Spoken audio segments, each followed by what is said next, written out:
এইভাবে ছেলে কেন আটকে রাখছে তার স্ত্রী কষ্ট সহ্য করতে না পারে। আমার একটা বোন নিয়ে আত্মহত্যা করছে, কত কষ্ট নিয়ে মরছে। রাজনীতির কি এই পড়ে না বলো? এত কষ্ট করছে, সে তো কোনো খুনি না, আর ছোটখাটো মামলা। তাহলে কেন জানলো না? কেমন আছে তোমার কাকা? আমার বাবু ভাইয়া, আর আমি মামদুল্লাহ ভাই, আমার নিজের ভাই চোখে দেখতাম।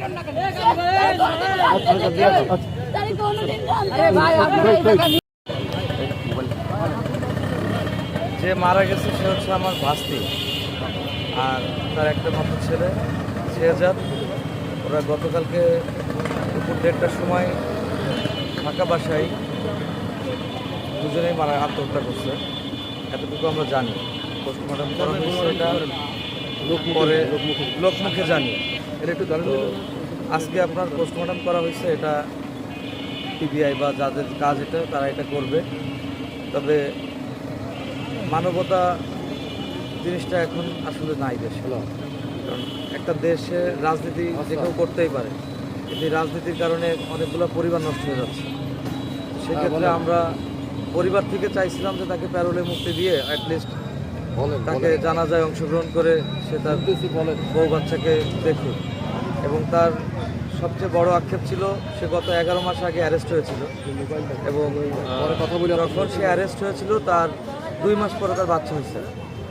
আর সে খুবই মানে ইচ্ছা প্রকাশ করতো যখনই দেখতে আসতো গেটে বা জেল গেটে। সে আগে বাগেরহাটে জেলে ছিল, এখন যশোরে নিয়ে আসছে। সে সবসময় চাইতো তার বাচ্চাটাকে যেন সে একটু কোলে নিতে পারে। সে সবসময় আক্ষেপ করে বলতো যে আমি আমার বাচ্চাটাকে কোলে নিব। এবং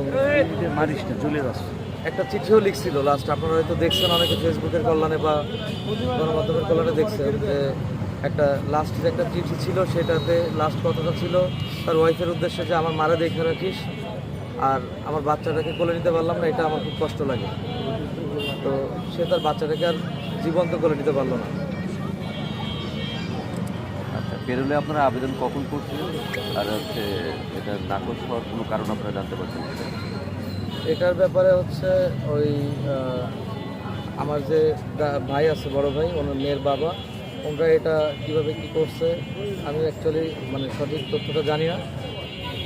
তবে মানে এরকম তো আগে দেখছি যে পেরোলে মুক্তি হয় তখন জানাজায় অংশগ্রহণ করে অন্যান্য রাজনৈতিক দলের লোকেরা।